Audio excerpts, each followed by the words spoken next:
ভাবি বললেন, ফ্রেশ হয়ে কিছু খেয়ে নাও সুমাইয়া। তারপর মিটিমিটি হেসে বললেন, আজ একটু পরিপাটি হয়ে থেকো কেমন, কতদিন পর দুজনার দেখা হবে।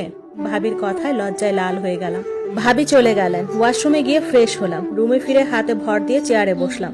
শরীর এত ভারী হয়েছে যে হাঁটা চলা বসা উঠা সবই কষ্টকর হয়ে দাঁড়িয়েছে।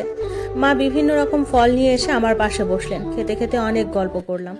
ঘরে সুস্বাদু খাবারের রান্না চলছে, ঘ্রাণে বাড়িটা মই মই করছে। বড় ভাই বাজার থেকে বড় রুই মাছ, গলদা চিংড়ি, গরুর মাংস আরো কত কি এনেছেন।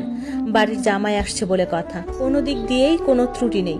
আমার তো কোনো কাজ নেই, বসে বসে ফোন টিপছি আর ওর কথা ভাবছি। সকাল থেকে বহুবার ফোন চেক করেছি, অথচ ওর কোনো কল পেলাম না। মন খারাপ করিনি, অনেকদিন পর বাড়ি এসেছে, কত লোক দেখতে আসছে, হয়তো আলাপে ব্যস্ত, এই ভেবে আমিও আর কল করিনি।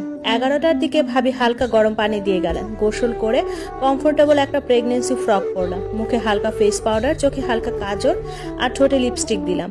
আয়নায় নিজেকে দেখলাম। মাশাআল্লাহ লাগছে আমাকে। দুপুর 12টা বাজে। নিশানের এখানে এসে লাঞ্চ করার কথা। আমার বাড়ি থেকে তার বাড়ির দূরত্ব 3 ঘন্টা। এখন নিশ্চয়ই সে গাড়িতে। কল করলাম, কয়েকবার রিং হওয়ার পরেও রিসিভ হলো না। শাশুড়ি মায়ের কাছে কল করে জানলাম সে 11টায় বাড়ি থেকে বের হয়েছে আমাদের বাড়ি আসার জন্য। তার অপেক্ষা করতে লাগলাম, আমি সহ ঘরের সবাই। অপেক্ষা করতে করতে 2টা পার হয়ে গেল। নিশান এখনো আসেনি। কল করছে একাধারে সবাই, কিন্তু সুইচ অফ। আমার মুখ নিভে গেল। দুনিয়ায় যত রকমের বিপদ আপদ আছে সব